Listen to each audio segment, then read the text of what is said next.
You know things have taken a horrible turn for the worse when the Department of Injustice investigates you and finds out, yep, what a lot of people are saying about the level of corruption that you're involved in is absolutely true.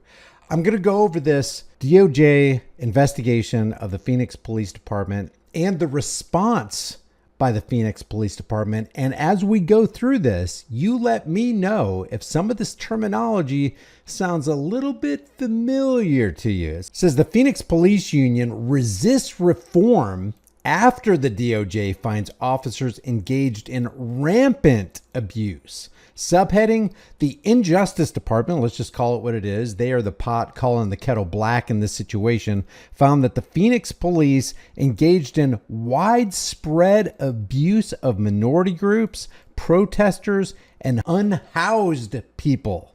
You know, we used to call them homeless people. We're going to go over this real quick. More fallout from the DOJ report on Phoenix Police's violation of civil rights, use of excessive force, and disciplinary policing. Today, you don't say. All the kind of corruption that has been uncovered for years by what is known as First Amendment and Fourth Amendment auditors. More than 20 people who say that they were or their loved ones were victims of police brutality spoke out in a news conference.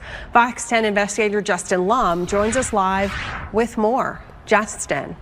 Ella and Christina, we continue to comb through this DOJ report that really slams the city of Phoenix and its police department. And one of the major issues at the top of these findings, according to the DOJ, is that Phoenix PD uses excessive force and unjustified deadly force. The DOJ not only did they use excessive force, they knew they were using excessive force and continued to approve it. Listen, he's not going to read all this, but I'm going to read it to you because it's very important to see what the DOJ says. Because if it's true, and I think we've uncovered that it actually is, some heads probably need to be rolling. DOJ says through their investigation, Phoenix PD supervisors determined that 99% of use of force incidents complied with policy in 2022. And in trainings they observed, officers were taught to use force when people do not immediately comply with commands. The DOJ's review says you don't say. Imagine my shock. Officers used unreasonable force in a significant share of incidents in 2021 and 2022. Earlier today, around 25 people who say they or their loved ones have been victimized by Phoenix police spoke about the released report. In 2019, an officer forced Drayvon Ames against a cop car, sweeping his right leg while shouting profanities at him, and held Ames's fiancée at gunpoint in front of their children after their daughter took a doll from a store. It led to the officers firing and a near $500,000 settlement. Fired him.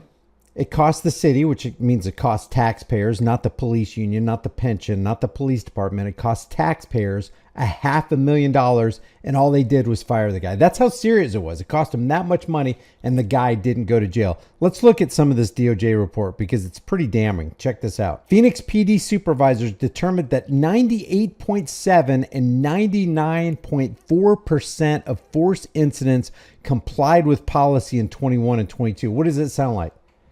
Yeah, man, I mean, there's some bad apples, but it's only like 1, 2, 3% max.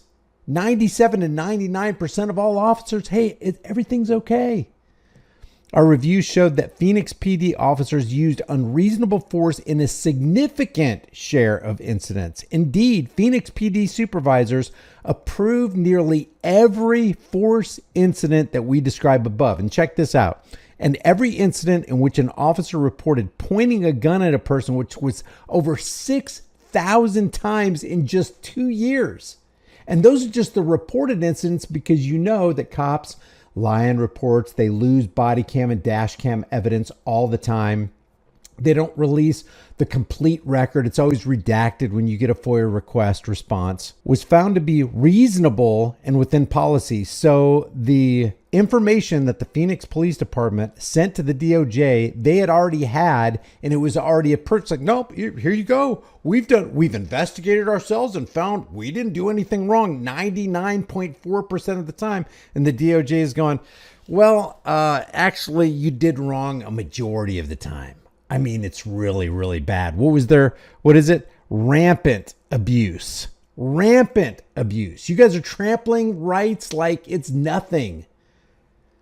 says Phoenix PD's failures to meaningfully review force incidents validates and reinforces unconstitutional practices. And this next one right here says, in a training we observed, this is the Department of Injustice, Phoenix PD taught officers that when people do not immediately comply with commands, officers can use force to make them. So this must be like really diehard crimes, like they got a gun or they've harmed somebody, they've committed a felony, right? That's what you're talking about. That's the context.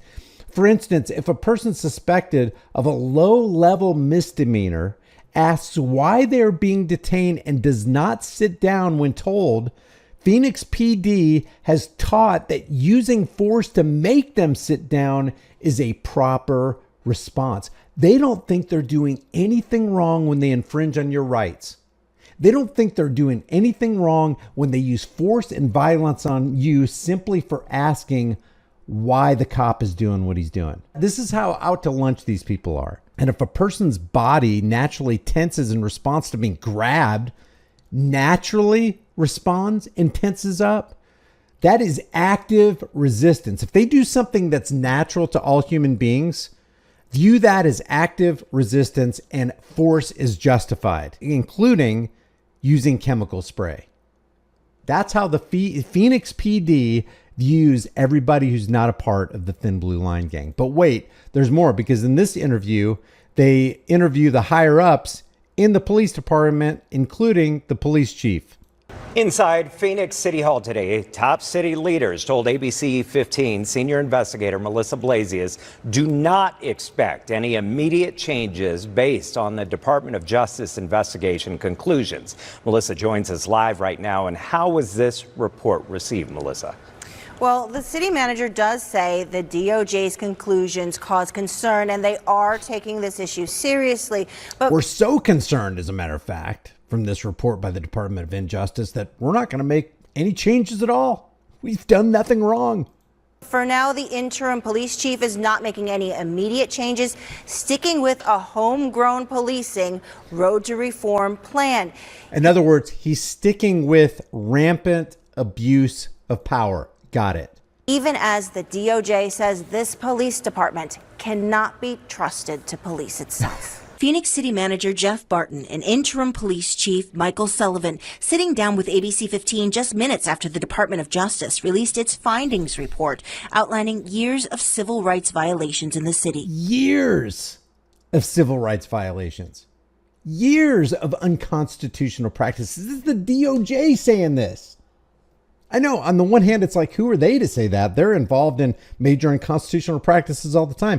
But when they say it about a police department. Today, are you willing to say, yes, there have been constitutional violations? I am not necessarily willing to say that today. I need to review this report, see what they're talking about. Come on, Jeff. Just one unconstitutional practice. Just one violation of your entire police department in 2 years. Just, is there any I'm not willing to say that. I'm not willing to speak the truth.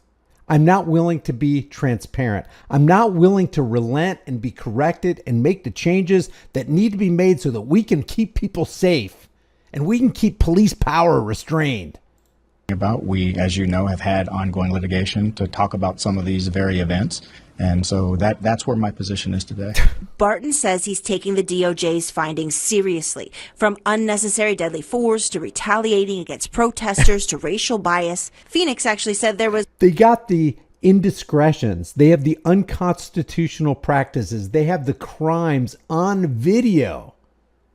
There have been settlements reached because of their unconstitutional practices and their civil rights violations. But he's not willing to say, not even on the stuff that we already know was criminal activity by the Phoenix Police Department. No evidence of discrimination just months ago, but after using years of data, federal investigators found examples like black drivers were 144% more likely to be cited or arrested for low-level moving violations. As a black man, I do have, concerns with that. I'd be lying if I didn't say that, to you.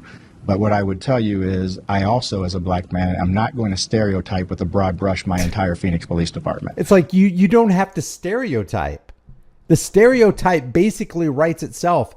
The culture of policing is the culture of policing, which is active police criminality, rampant abuse of power.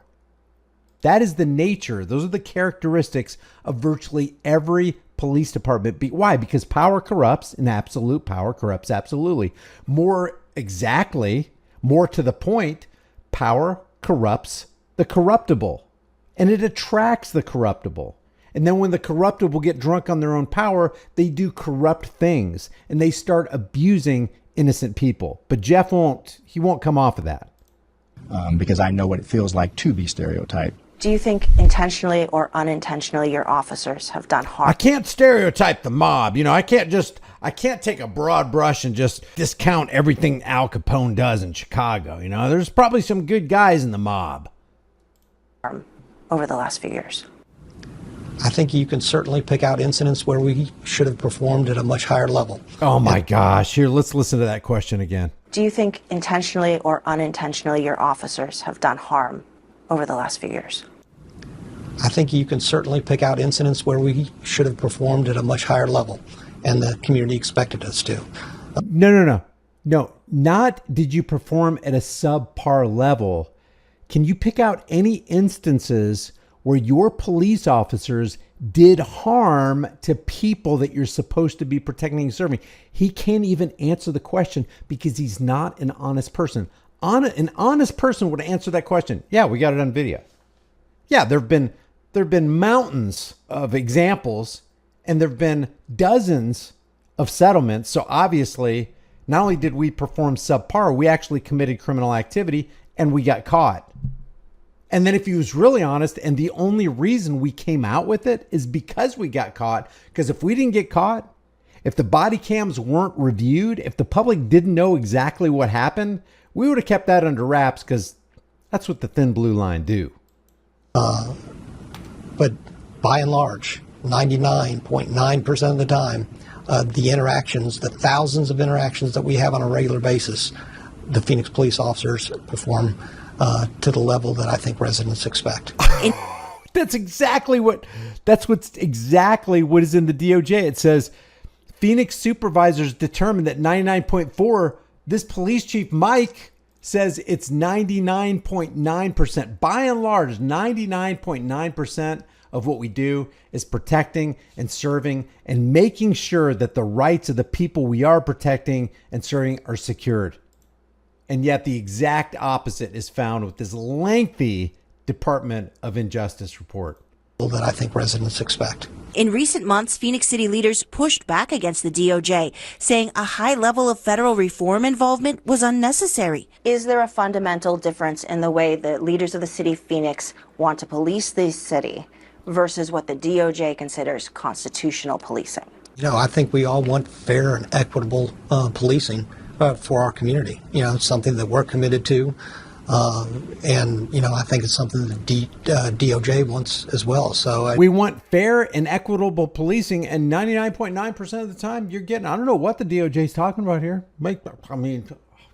Hey, Jeff, do you know what he's talking about? I don't know what he's talking about. I think we're aligned in, there's a lot of alignment between the Department of Justice and the city of Phoenix and where sounds like he said we're lying. I think we're aligned. And I was like, oh, thanks, Jeff. Thanks for at least being honest about that. But he said we're aligned. We want to go, and how we figure out how we get there. That's going to be part of the process that's ongoing over the next several months. And this right here is the face of a tyrant who does not want to change the nature of tyranny in Phoenix. And I asked you at the beginning of this video, what does this sound like? Does this not sound like the Mullen Commission, the conclusion of the Mullen Commission, where the writers of the Mullen Commission actually concluded when they investigated criminality, widespread systemic criminality within the New York Police Department, the NYPD, they summarized today's corruption is not the corruption of Knapp Commission days. That was done in the 1970s. Corruption then was largely a corruption of accommodation, of criminals and police officers giving and taking bribes, buying and selling protection. Corruption was, in its essence, consensual. But today's corruption, this is in 1994. The Mullen Commission in 94 and the Knapp Commission back in the 1970s. So 25 years after the Knapp Commission, here's the conclusion of the matter. Today's corruption is way worse than Knapp Commission days because it's characterized by brutality, theft, abuse of authority, and active police criminality, which sounds like rampant abuse of what? Rampant abuse of the people you're supposed to be protecting and serving, rampant abuse of power, and a broad disregard for the Constitution that they swore to protect and serve. Leave your thoughts about this for the world and the global thought police in the comment section below. If you haven't done so already, subscribe to this channel. Hit the bell notification icon. Give it a thumbs up. Share it with everybody you know. Don't forget to subscribe to my email list through my website, highimpactflix.com. There's probably a lot of videos that you haven't seen yet, so I just suggest starting with my popular videos playlist and, get acquainted with this material. If you like these commentary videos, maybe you will like some of these others. If you want to support the channel further, grab a shirt, become a channel member, but more importantly, know what your rights are and exercise those rights. And for goodness sakes, always record police officers like this. I will see you in the next video.